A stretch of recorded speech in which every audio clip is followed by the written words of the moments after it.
Good morning, Mr. Chairman, Ranking Member Carper, and members of the committee. And thank you, Senator Inhofe, for the introduction. I'm honored and grateful that President Trump has nominated me for the position of Administrator. Please restore order. The officers, please restore order in the committee room. This man wants to deregulate. This is an outrage. Shut down Wheeler. Nothing is. Please restore order in the committee room.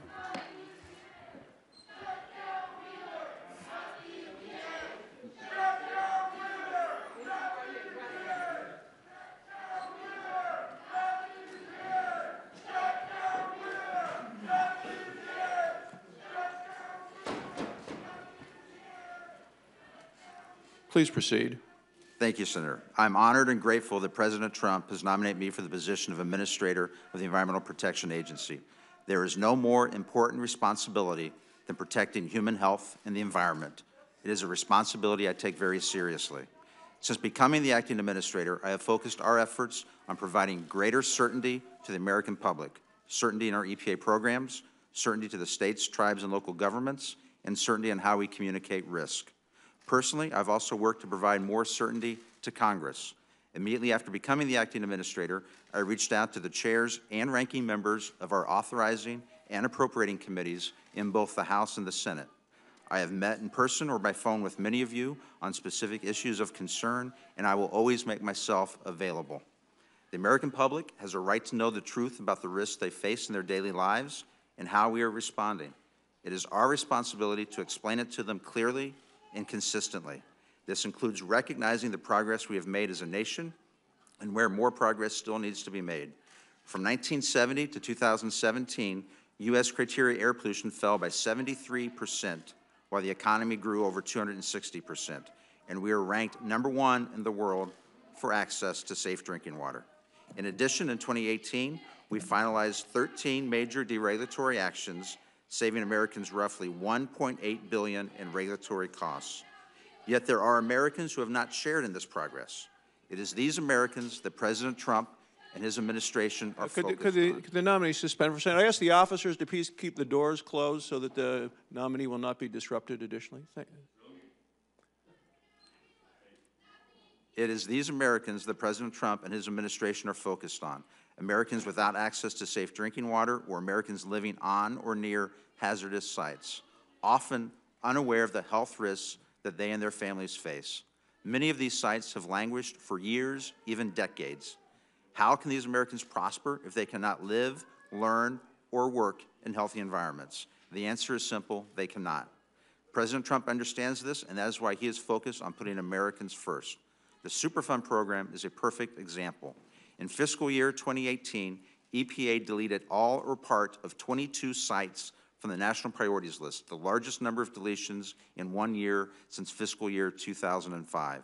And we are in the process of cleaning up some of the nation's largest, most complex sites and returning them to productive use. This past summer, I visited the Anaconda and Butte sites in Montana, the first visit to both sites by the head of EPA in nearly 20 years. We are finalizing cleanup plans that will return these lands to productive use, an action which has literally been stymied for decades.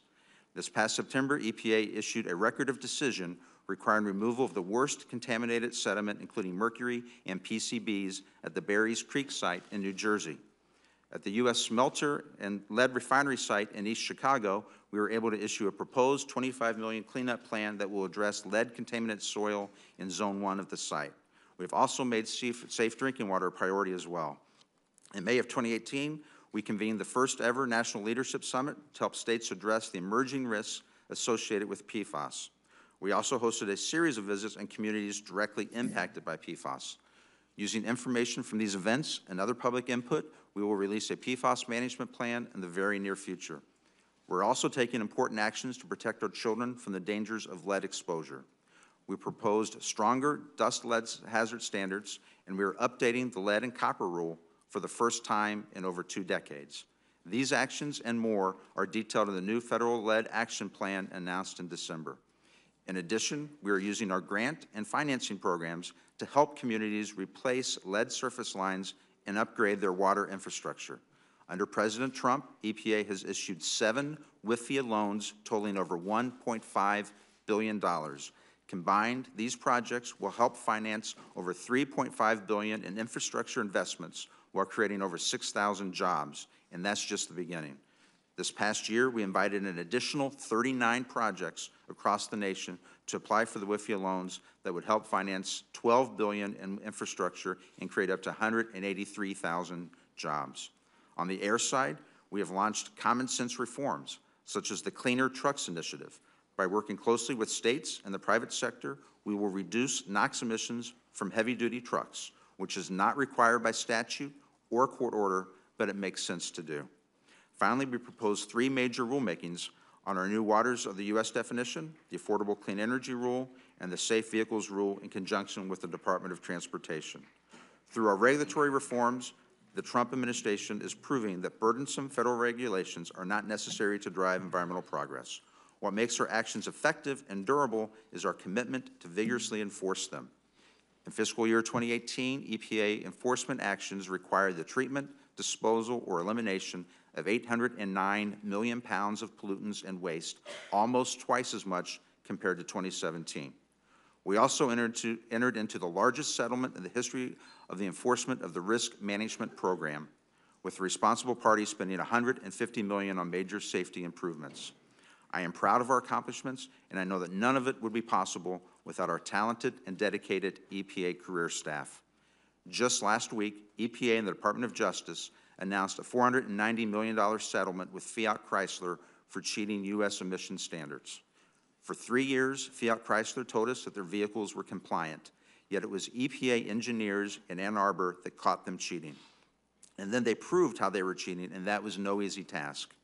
Defeat devices are hidden in vehicle software, which contains more than 100 million lines of code. To give you an idea of what the EPA staff had to deal with, an F-22 fighter jet has less than 2 million lines of code, and a Boeing 787 has around 14 million lines. So I am proud and grateful for our talented career staff that were able to detect and expose these defeat devices. This is just one of the many examples of the expertise that our career staff bring to the agency, and is just one of the many reasons that I miss our furloughed employees and look forward to getting them back to work as soon as possible. Thanks to the hardworking public servants, pollution is on the decline. Our focus now is to accelerate its decline, particularly in communities where it poses the most immediate and lasting harm. Thank you for your time. I look forward to answering your questions. Well, thank you very much for your testimony. The hearing